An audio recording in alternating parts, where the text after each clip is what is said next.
Sur ce chantier isolé près de Narbonne, des fleurs en hommage à Louis, 17 ans. C'est ici que son corps, couvert d'ecchymoses et de plaies, a été retrouvé samedi par un ouvrier. L'adolescent est mort de ses blessures ce mardi. Selon le parquet, Louis a été victime d'un guet-apens, lynché, comme on le voit sur ces vidéos, filmées par l'un des agresseurs et postées sur les réseaux sociaux. Elles ont permis aux enquêteurs d'identifier et de mettre en examen 5 hommes âgés de 17 à 19 ans. 3 d'entre eux étaient placés à l'aide sociale à l'enfance, comme Louis. Le jeune homme est arrivé dans une structure de Narbonne en mai à la demande de ses parents. Mais depuis plusieurs semaines, il faisait l'objet de violences signalées.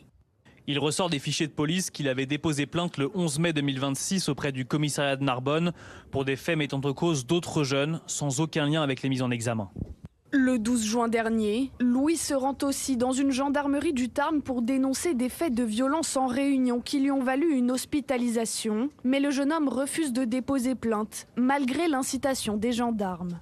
Selon le parquet, les 5 personnes mises en cause dans son assassinat ont des casiers judiciaires vierges. Leur mobile reste pour l'heure inconnu.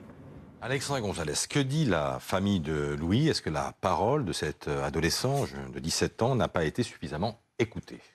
Eh bien, la tante de Louis s'est exprimée dans certains médias et elle a raconté le terrible calvaire qu'ils sont en train de vivre parce que lorsque samedi dernier, Louis a été retrouvé, il était à ce moment-là inconscient, il souffrait de blessures extrêmement graves et jusqu'à mardi, ils l'ont accompagné sans le laisser un instant seul à l'hôpital en se relayant à son chevet et il a finalement succombé à ses blessures. Donc on imagine aujourd'hui l'immensité du drame que vivent ses parents et que vit sa famille proche.